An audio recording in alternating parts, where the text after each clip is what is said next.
General secretary जनाब अली मोहम्मद सागर साहब, additional general secretary Ajay सगोत्रा साहब, हमारे सीनियर साथी जनाब मियां अल्ताफ साहब,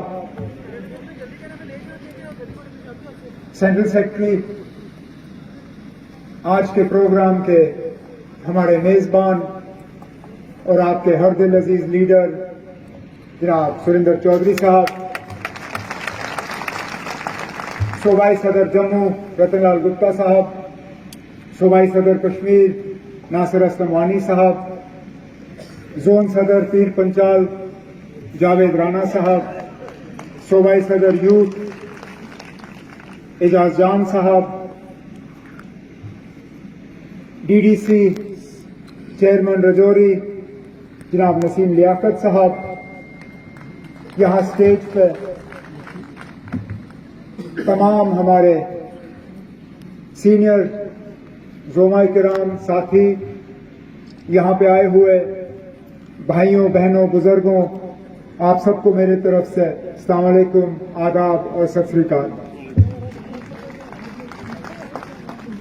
बड़े अरसे के बाद आज यहाँ नौशहरा की सरजमीन पर मुझे इस तरह नेशनल कॉन्फ्रेंस के प्रोग्राम में शिरकत करने का मौका हासिल हुआ है। इस प्रोग्राम को नाकामयाब करने की कोशिशों में कोई कमी नहीं लाई गई।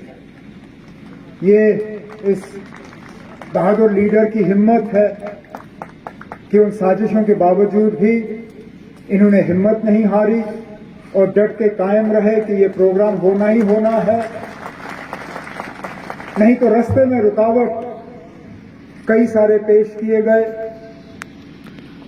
पहले तो प्रोग्राम की इजाजत नहीं, फिर जहां जहां इन्होंने प्रोग्राम करने का एप्लीकेशन दिया वहां किसी न किसी बहाने इजाजत नहीं दी। फिर जब डाक बंगले की इजाजत मांगी गई तो उसमें भी पता नहीं कितने दिन हमारे उस एप्लीकेशन पर बैठे रहे। फिर जोर जबरदस्ती करके आखिरकार हमें कुछ शायद 2-3 दिन पहले यहां प्रोग्राम की इजाजत, अच्छा जब हमें प्रोग्राम की इजाजत दी गई तो उसके बाद जो हमारे मुखालिफ हैं वो दोबारा जिंदा हो गए। उन्होंने कहा अगर ये लोग प्रोग्राम कर रहे हैं तो हमें भी रिबन आके काटने चाहिए। अचानक उनको ग्राम सभा याद आ गए। तमाम ब्लॉक्स में कहा गया कि ना ग्राम सभा रखे जाएंगे। फिर एमपी साहब आए, उन्होंने कहा मुझे रिबन काटने हैं। अरे शौक से काटिए ना, रिबन काटना तो आपका हक है, काम करना आपका फर्ज है। कोई एहसान नहीं किया आपने लोगों पे, लोगों ने आपको वोट से नवाजा। अगर वोट के बाद भी आप काम नहीं करोगे तो फिर आप किस काम के? लेकिन वो ठीक है, एमपी साहब यहां आए हैं, रिबन शिबन काट रहे हैं, अपनी जगह। लेकिन उनसे मजबूर होकर पूछना पड़ता है कि आखिरकार कम से कम हमें ये बताएं कि जम्मू कश्मीर में आज जमहूरियत को जिस तरह कुचला जा रहा है, जिस तरह इसको खत्म किया जा रहा है, इसके पीछे वजह क्या है? ये पहली मर्तबा मैं देख रहा हूं, पहली मर्तबा कि मरकज में आज ऐसी हुकूमत आई है जो जम्मू कश्मीर में जमहूरियत नहीं चाहती। इससे पहले आप जो भी देखें 1990 के बाद, चाहे नरसिम्हा राव हो, चाहे एचडी देवेगौड़ा साहब हो, चाहे आईके गुजराल साहब हो, चाहे वाजपेयी साहब हो, चाहे डॉक्टर मनमोहन सिंह साहब हो, आप जिस भी वजीर आजम का नाम लो, जब कभी जम्मू कश्मीर में हालात खराब हुए उनकी हमेशा कोशिश ये रही कि जम्मू कश्मीर में जमहूरियत, डेमोक्रेसी वो दोबारा कायम होनी चाहिए। ये पहली मर्तबा हमने देखा है कि मरकज में ऐसी हुकूमत आई है जो ये नहीं चाहती कि यहां पे जमहूरियत हो, जो ये नहीं चाहती कि यहां जम्मू कश्मीर के लोग जो है अपने वोट का इस्तेमाल करें, जम्मू कश्मीर के लोग जो है अपनी मर्जी से अपनी हुकूमत जो है वो कायम करें। और एक एक करके हर इदारे को जो है कमजोर किया जा रहा है।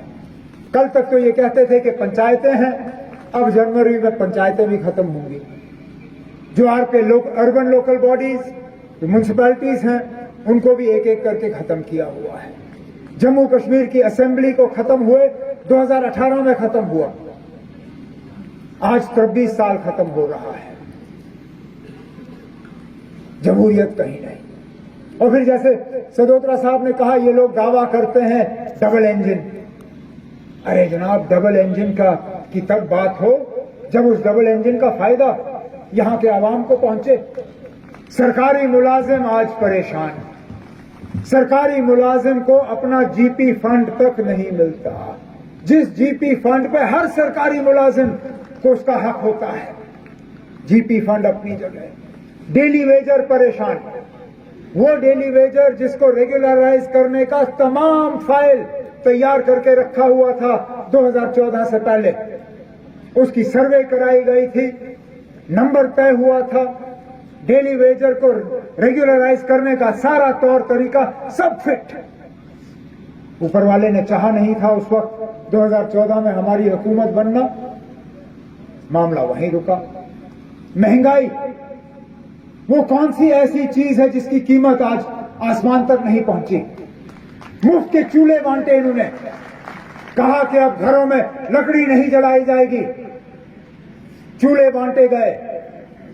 लेकिन हमारी बहनों को, माओं को ये बताना भूल गए कि चूल्हे के साथ आपको सिलेंडर भी खरीदना होगा, और हर महीने की सिलेंडर की कीमत जो है वो हम चढ़ाते रहेंगे जब तक कि वो सिलेंडर खरीदने के आप काबिल नहीं रहोगे। राशन,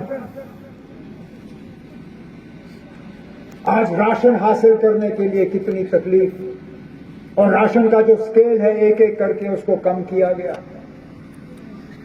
हम वो लोग हैं जो 2014 के सैलाब के बाद पूरे जम्मू कश्मीर को 6 महीने मुकम्मल मुफ्त राशन का जो है हमने ऐलान किया था, इस बात के बावजूद कि हर इलाके में पानी नहीं चढ़ा था। लेकिन हम जानते थे कि उस सैलाब का नुकसान बेशक पानी से ना हुआ हो, लेकिन हालात बिगड़ गए थे और हम चाहते थे कि लोगों को ज्यादा तकलीफ ना हो, तो मुफ्त में हमने 6 महीने जो है यहां राशन का ऐलान किया था। बिजली का निजाम, दावा करते थे ये लोग कि हम बिजली फराहम करेंगे, लेकिन आज बिजली कहीं नजर नहीं आती। मीटर लगाने में ये लोग पीछे नहीं रहे, हर घर तक ये पहुंचे सर्वे कराने के लिए। कहीं मीटर, कहीं स्मार्ट मीटर, कहीं डिजिटल मीटर, मीटर तो लगे लेकिन बिजली कहीं नहीं। पानी की किल्लत हर जगह, पानी का रेट जो है वो तो चढ़ता गया, लेकिन पानी कहीं नहीं। अस्पताल में डॉक्टर नहीं, अस्पताल में दवाई नहीं, स्कूल में मास्टर नहीं, मास्टरानी नहीं, नौजवान हमारे बेरोजगार, रोजगार के साधन कहीं नजर नहीं आते। ये कहा गया था उस वक्त कि नौजवानों के रोजगार में अगर रुकावट है तो वो दफा 370 आईन का 370 हटने के बाद यहां रोजगार का रोजगार ही होगा। दफा 370 हटते हुए अब 4.5 साल हो गए। मैं मजबूर होता हूं पूछने पे कि वो रोजगार के ऑर्डर गए कहां? कहां है वो रोजगार के ऑर्डर जो हमारे नौजवानों को मिलने थे? आज पुलिस में कम से कम 6,500 पोस्ट खाली है। सरकार का कोई महकमा नहीं है जहां पोस्टें खाली नहीं है। फौज में आज भर्ती नहीं हो रही है, सेंट्रल फोर्सेस में आज भर्ती नहीं हो रही है, कहीं पर भी आज मुलाजमत का कैंप नहीं लग रहा है। तो आखिरकार अगर ये डबल इंजन है तो ये डबल इंजन, इसका फायदा किसको पहुंचा? क्योंकि यहां के लोगों को तो उसका फायदा नहीं पहुंचा। अगर यहां के लोगों को उसका फायदा पहुंचा होता तो शायद ही यहां पे कोई कुर्सी भरी होती, लोग अपनी जगह मुतमईन होते, लोग आज एमपी साहब के प्रोग्राम में होते, लोग आज वो क्या कहते हैं ग्राम सभा के प्रोग्राम में होते। हकीकत ये है कि इस हुकूमत ने किसी को फायदा नहीं पहुंचाया और इसलिए आपको अपने वोट का हक नहीं दिया जा रहा है। अफसोस होता है हम जैसे लोगों को, क्योंकि जम्मू कश्मीर में दोबारा जमहूरियत कायम करने के लिए कुर्बानियां इस जमात ने दी। 1996 में, 1996 जब कोई इलेक्शन लड़ने के लिए तैयार नहीं था, तब ये जमात सामने आई नेशनल कॉन्फ्रेंस ने कहा कि हम इलेक्शन लड़ेंगे। उस वक्त पाकिस्तान ने भी इस जमात को खत्म करने की कोई कोशिश जो है बाकी नहीं रखी। कितने सारे हमारे उम्मीदवार, उनको गोलियों का निशाना बनाया गया, उनको बम से उड़ाया गया, उनके घर तहस नहस हुए। मेरे साथी जो यहां स्टेज पे बैठे हैं, चाहे वो सागर साहब हो, मियां अल्ताफ साहब हो, अजय सदोत्रा साहब हो, हमारे एजाज जान साहब के वालिद साहब हो, इन पे कितने हमले हुए 1996 और 96 के बाद, सिर्फ इस वजह कि हमने यहां जम्मू कश्मीर में दोबारा जमहूरियत कायम की। इसलिए अफसोस होता है ये देखते हुए कि आज भी इतने साल बाद हमें जमहूरियत के लिए जिद्दोजहद और लड़ाई करनी पड़ती है। हमें अपना हक मांगना पड़ता है, जिस हक के लिए बाकी रियासतों में उनको जिद्दोजहद करने की जरूरत नहीं पड़ती। अपने वक्त पे इलेक्शन होते हैं। पिछले दिनों आपने देखा होगा तेलंगाना में अपने वक्त पे, मध्य प्रदेश अपने वक्त पे, छत्तीसगढ़ अपने वक्त पे, राजस्थान अपने वक्त पे।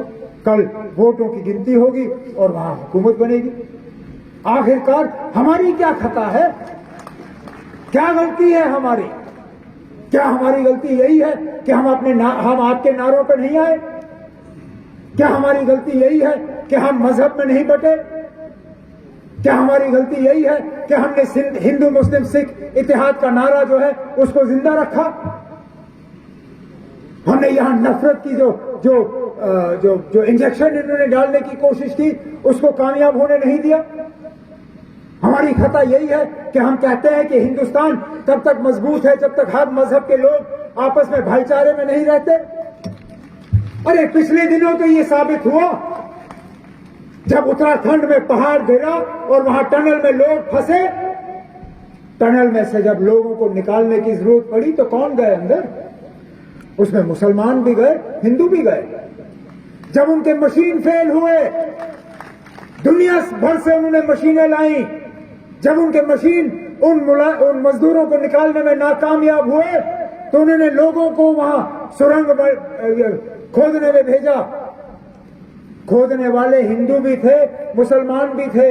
जो सबसे पहले अंदर गया वो मुसलमान था और जिनको बचाने के लिए गए उनमें से किसी ने ये नहीं कहा जनाब आप मुसलमान हो, हम आपके हाथों बचना नहीं चाहते, हम इंतजार करेंगे जब तक हमें कोई हिंदू नहीं बचाने आता। यही इस मुल्क की खासियत है, यही इस मुल्क की ताकत है कि हम आपस में मजहब को देख के बंटने के लिए तैयार नहीं।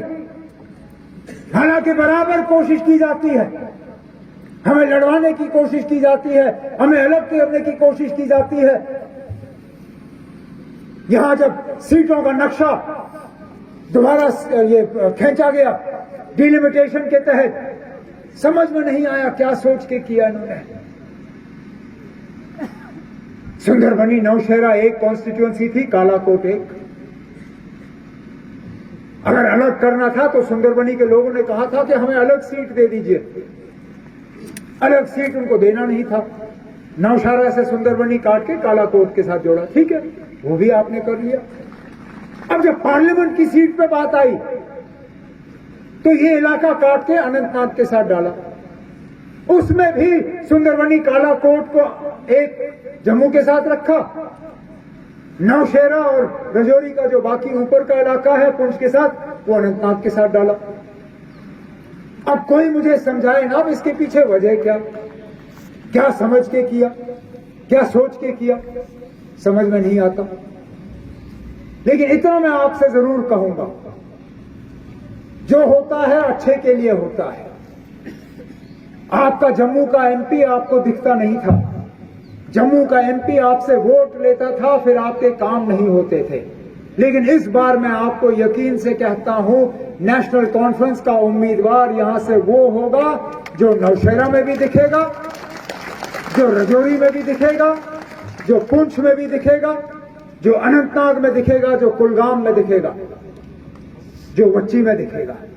बेहतरीन से बेहतरीन उम्मीदवार नेशनल कॉन्फ्रेंस की तरफ से हम आपके सामने पेश करेंगे, ताकि इस बार जब आप एमपी को वोट दोगे तो नेशनल कॉन्फ्रेंस के एमपी को वोट देके आप यहां से कामयाब करके भेजोगे, ताकि सही मायने में सही मायने में आपकी नुमाइंदगी होगी, सही मायने में आपके जज्बातों की तर्जुमानी होगी, सही मानों में आपके हकूक के लिए लड़ा जाएगा और आपकी आवाज जो है वो बुलंद की जाएगी वहां पे। मैंने बहुत सुना था अपने मेजबान सुरेंद्र चौधरी साहब के बारे में। मैंने सुना था कि बड़े मेहनती हैं, बड़ा काम करने वाले हैं, लोगों के साथ इनका तालमेल बराबर का रहता है, अपने इलाके को बहुत संभाल के रखा हुआ है। लेकिन सुनने में और देखने में बड़ा फर्क होता है। सुना मैंने बहुत था, लेकिन जितना सुना था शायद कम था। आज आंखों सामने ये जरूर साबित हुआ था कि जितनी मैंने आपकी तारीफ सुनी थी कम सुनी थी। अब मुझे अपने साथियों से जरूर गुजारिश करनी होगी, खासकर अपने एडिशनल जनरल सेक्रेटरी जनाब अजय सदोत्रा साहब से और अपने सूबाई सदर जनाब रतनलाल गुप्ता से। जनाब, ये तो जाहिर है कि मेहनत करने वाले आदमी हैं, इनको जाया होने मत दीजिए जनाब। ये नेशनल कॉन्फ्रेंस के लिए बदकिस्मती होगी अगर हम सिर्फ इनको नौशहरा तक ही बांधे रखें। मुझे लगता है कि हमें अपने सेंट्रल सेक्रेटरी जनाब सुरेंद्र चौधरी साहब का काम न सिर्फ नौशहरा में लेना चाहिए बल्कि जम्मू सूबे में जहां पे भी, और मैं कहता हूं कभी कभार अगर आपको वहां पहाड़ की उस तरफ की भी खूबसूरती का थोड़ा सा मजा लेना होगा तो आइए, हमारा हाथ वहां कश्मीर में भी बताइए। आपने यहां पे हमें अपनी मेहमान नवाजी का फायदा दिया। अगली बार जब नासिर का प्रोग्राम होगा कुलगाम में, कुपवारा में, आप आइए और इनके जलसे से खिताब करिए।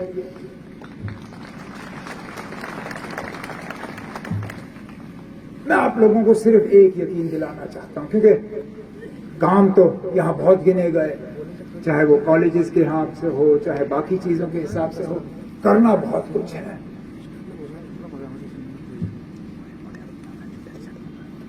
पिछली हुकूमत में हमने आपको तहसीलें दी, ब्लॉक दिए, नियाबत दिए, लेकिन एक कमी जरूर रह गई थी, वो डिस्ट्रिक्ट की कमी रह गई थी।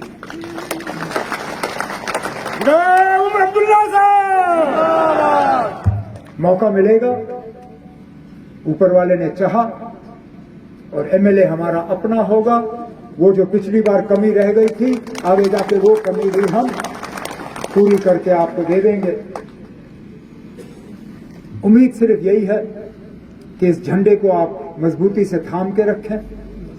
नेशनल कॉन्फ्रेंस के पैगाम जो हैं आप जगह जगह पहुंचाएं, लोगों को ये एहसास दीजिए कि इस मुश्किल दौर में भी हम पीछे नहीं हटे, हमने अपनी आवाज को बेचा नहीं, हमने अपनी जबान पे ताला नहीं लगाया। आपके हकूक के लिए, आपकी इज्जत के लिए, आपकी वकार के लिए हम लड़ते रहे। आगे भी चाहे छोटे मसले हों, चाहे बड़े मसले हों, आप इन लड़ाइयों में हमें पीछे नहीं पाएंगे। सुरेंद्र जी, मैं आपको, आपके साथियों को आज के इस बहुत ही कामयाब प्रोग्राम पे न सिर्फ अपने तरफ से बल्कि सदर मोहतरम जनाब फारूक अब्दुल्ला साहब की तरफ से दिल की गहराइयों से मुबारकबाद पेश करता हूं, इस उम्मीद के साथ कि दोबारा जल्दी हमें इस तरह मुलाकात का मौका हासिल होगा। इन्हीं अल्फाजों के साथ आपसे इजाजत चाहता हूं। बहुत बहुत शुक्रिया।